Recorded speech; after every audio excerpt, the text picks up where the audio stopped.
Good morning all of you. मैं MD Ashraf Gaddi, Chanakya college of education Bettiah. आज हम लोग पेपर C10 पढ़ेंगे। उसमें एक इम्पोर्टेंट क्वेश्चन है, ये बीएड सेकेंड ईयर के लिए होगा।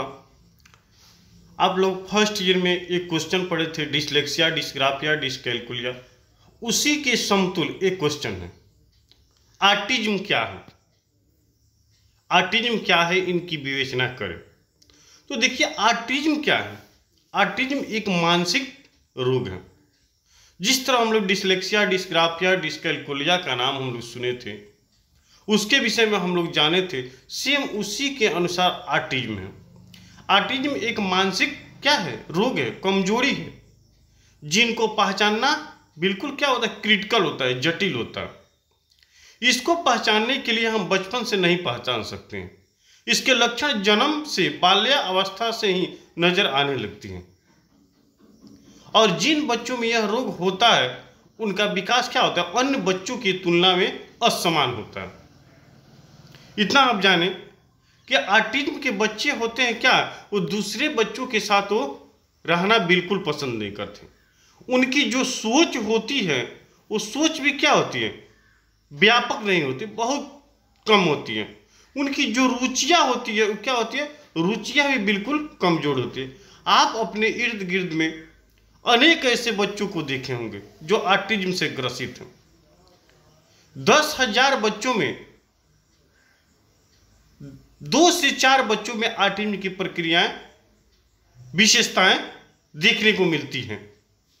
लेकिन नए नए तकनीकी के अनुसार आज जांच की वजह से कम 10,000 बच्चों में 10 से 15 बच्चों ऑटिज्म से ग्रसित पाए जाते हैं, क्योंकि तकनीकी बढ़ गए। और यह बच्चे ऐसे होते हैं कि असंतोषजनक होते हैं। इनकी सामाजिक अलगाव क्या होगी, दूसरे बच्चों से बिल्कुल दूर होती है। वो दूसरे को साथ क्या करते हैं, वो रहना बिल्कुल नहीं चाहते हैं। तो ऐसी प्रक्रियाएं ऑटिज्म से ग्रसित बच्चों की है। उनका जो सोच होगा वो क्या होगा, असाधारण होगा। उनकी बोलने की जो कला होगी वो सब क्या होगा, बिल्कुल कम होगी। तो चलिए हम लोग देखते हैं कि ऑटिज्म है क्या, और ऑटिज्म से ग्रसित बालक की विशेषता क्या है, और इन विशेषताओं को सुधारने के लिए हम किन किन पहलुओं पर हम क्या करेंगे, चर्चा करेंगे। चलिए तो हम लोग फिर अभी की क्लासेज में हम लोग जस्ट इसको देखते हैं। देखिए सबसे पहले है क्या कि ऑटिज्म क्या है। तो आपको हम लिखने के लिए ऐसे मोटिवेट करेंगे कि इंट्रोडक्शन जब दीजिएगा तो लिखिएगा, ऑटिज्म एक मानसिक रोग है जिसके लक्षण जन्म से बाल्यावस्था से ही नजर आने लगती है। और जिन बालकों में यह रोग होता है, उनकी विकास अन्य बच्चों की तुलना में क्या होती है, असमान होती है। पहले प्रति 10,000 बच्चों में 4 से 6 बच्चों में ऑटिज्म पाए जाते हैं। लेकिन आज तकनीकी बढ़ जाने की वजह से 10,000 बच्चों में कम से कम 12 से 30 बच्चों को ऑटिज्म से ग्रसित पाया जाता है। लेकिन यह बीमारी लड़कियों की तुलना में लड़कों में क्या होती है, ज्यादा देखने को मिलती है, क्योंकि उनके पास जो व्यवहारिक समायोजन होता है, उस समायोजन को एडजस्टमेंट करने में क्या होते हैं, असमर्थ होते हैं। ठीक है, तो देखिए फर्स्ट पॉइंट पे क्या है कि सामाजिक अलगाव। अब सामाजिक अलगाव क्या है, ऐसे बच्चे व्यक्ति दूसरे व्यक्तियों से जुड़ पाने में क्या होते हैं, असमर्थ रहते हैं। और छोटी छोटी बातों में उनमें अलगाव, कटापन व्यक्त होता है। जैसे शिशु अवस्था में मां को देखकर बच्चा जैसे सिर उठाता है, इधर घूमता है, उधर घूमता है, मुस्कुराता है इत्यादि। ये सारी जो प्रवृत्तियां होती है ऑटिज्म से ग्रसित बालकों में क्या होती है, नहीं देखने को मिलती है। ठीक है, उनकी जो उत्सुकता होती है, जो उनकी आकर्षण की भावना होती है, वो बिल्कुल क्या होती है, उनमें नहीं होती है। असमान संचार, वैसे बालक जीवन भर बोल नहीं पाते हैं। जो बोल नहीं पाते हैं वो अपनी बात किसी के समक्ष रखने में क्या होते हैं, असमर्थ होते हैं। अपनी बात होती है, जब उनकी वाणी होती है, उनको आदान प्रदान करने में बिल्कुल क्या होते हैं, असमर्थ हैं। जिनके वजह से उनका जो समाज में हो या उनकी जो प्रवृत्ति हो, जो सोच है, क्या होता है, बिल्कुल क्षीण हो जाता है। प्रतिध्वनि, दूसरे के द्वारा बोली गई जो बात होती है, जो वाणी होती है, उसको क्या करते हैं, वो ज्यादा बिल्कुल रिपीट करते रहते, दोहराते रहते हैं।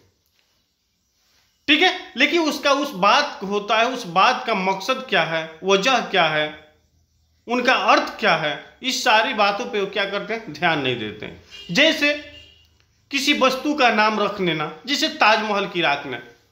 अब जैसे ताजमहल के नाम वो सुनेंगे, लोटस कैंपस का नाम सुनेंगे, दिल्ली का नाम से, ऐसे ऐसे जो नाम सुनेंगे उसको बार बार क्या करेंगे, वो रिपीट करेंगे। किसी गाना का सुन लिए, वो गाना का अर्थ समझे या न समझे, उसी को बार बार क्या करेंगे, वो रिपीट करते हैं। ऐसे इत्यादि अनेक प्रवृत्तियां हैं उस बच्चा को रिपीट करने के। उसके बाद समानता की आवश्यकता। वैसे व्यक्ति के पास जब सब कुछ जैसे पहले था वैसे ही होना चाहिए, समानता की आवश्यकता। कहने का तात्पर्य वैसे बालक होते हैं जिनमें उनकी जो सोच होती है क्या होती है, असमान होती है। उस सोचने में क्या होते हैं, बिल्कुल असमर्थ होते हैं। और वो जो वर्क करते हैं उसी के अनुसार होना चाहिए। अगर हम उसमें किसी प्रकार की चेंजिंग करते हैं तो क्या करते हैं, उससे वो गुस्सा हो जाते हैं और वो क्या करते हैं, उसका विरोध करने लगते हैं।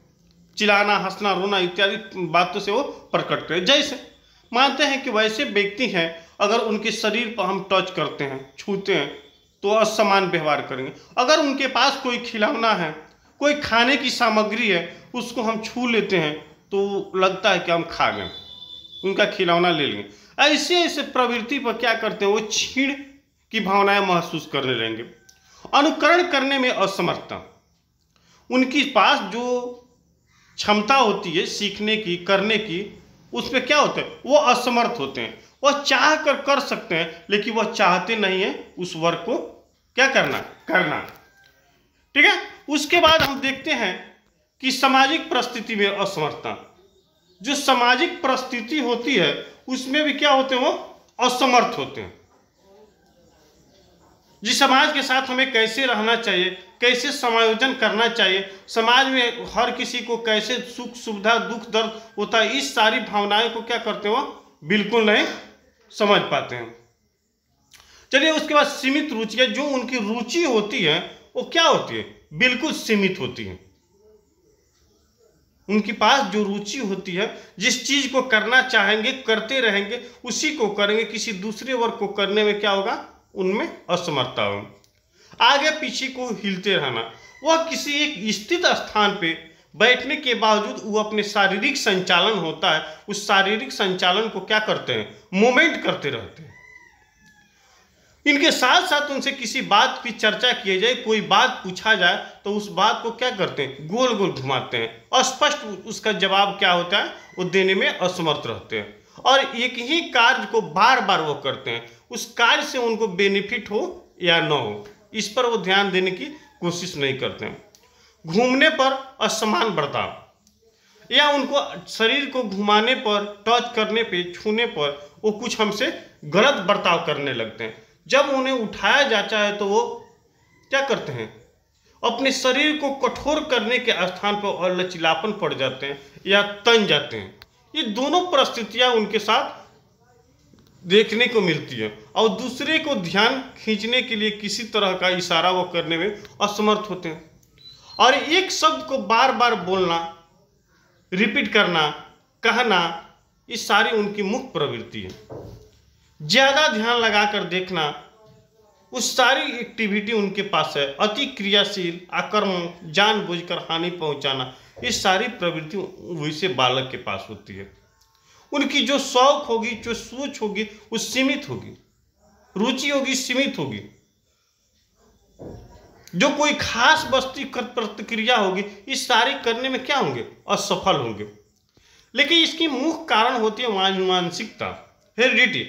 हेरिडिटी का आप नाम सुने हैं कि जो आपके पूर्वज होते हैं, उस पूर्वज की कुछ पहलू ऐसे होते हैं जो बच्चे में क्या होते हैं, स्पष्ट देखने को मिलते हैं। 100% तो नहीं, लेकिन उसमें से कुछ ऐसे परसेंटेज होंगे जो वो बच्चे में समाहित होंगे।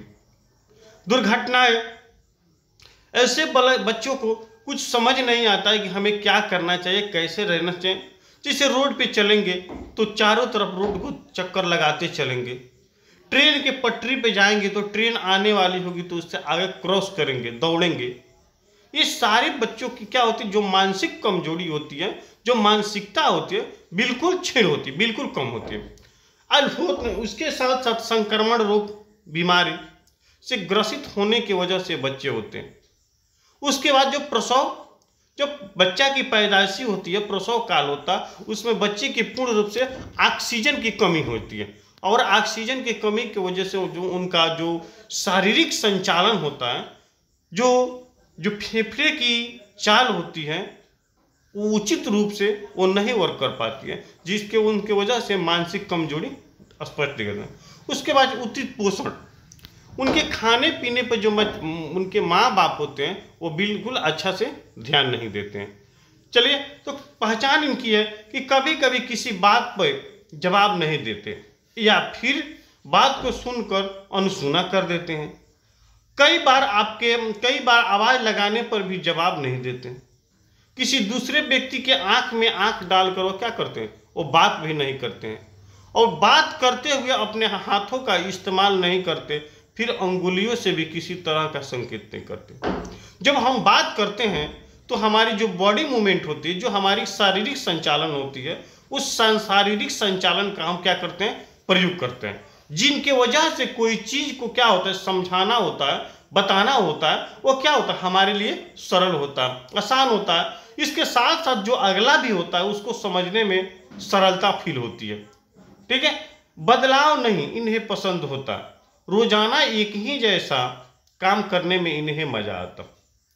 वैसे बालक ऐसे होते हैं जिनमें किसी प्रकार की वर्क चेंजिंग करने की जरूरत होती है, एक ही प्रकार के वर्क को रोज किया जाए। इसके साथ साथ भोजन भी क्या, एक ही प्रकार के वो खाना अक्सर ज़्यादा पसंद करते हैं, सोना ज़्यादा पसंद करते हैं, खेलना ज़्यादा पसंद करते हैं। वो अपने भविष्य के प्रति उनका जो सोच होता है क्या होता है, बिल्कुल नहीं होता है। समान बच्चों की तरह न होकर वह धीमे गति से वर्क करते हैं। टाइप देखिए, निम्न कारक, मध्य कारक, उच्च कारक। भाषा का प्रयोग बिल्कुल नहीं निम्न कारक में हो जाएगा। मध्य कारक में सामाजिक प्रतिक्रिया असंतोषजनक है। फर्स्ट में इतना हायर होगा कि वो अपने बात को, अपने विचार को किसी के सामने स्पष्ट नहीं रखेंगे। मध्य कारक में जो समाज के साथ जो उनका बिहेव होना चाहिए, जो रिलीजन होना चाहिए, जो रिलेशन होना चाहिए, उसको नहीं पाएगा। उच्च कारक माना कि सभी कार्यों में असफलता, वो जितने भी वर्क करेंगे वो धैर्यता के साथ नहीं करेंगे, धैर्य की कमी रहेगा, जिनकी वजह से क्या होगा, वो असफल होगा। तो इसमें कुछ रूल होते हैं जो टीचर अपना रूल को फॉलो करते हैं। तो सबसे पहले टीचर को इन्हें ऐसे बच्चों को करना क्या चाहिए कि खेल में नए शब्द का प्रयोग करना चाहिए, इसलिए कि ये लिखने पढ़ने में तो स्पष्ट रूप से असफल है। तो जब हम कोई प्रोग्राम कराएं, खेल कराएं, तो उसमें ऐसे बच्चों को भाग लेने के लिए हम मोटिवेट करें, प्रेरित करें, और साथ साथ क्या करें, उसमें ऐसे कंटेंट जो हो, नए वर्ड का हम प्रयोग करें ताकि बच्चा उसको क्या करे, समझ सकें।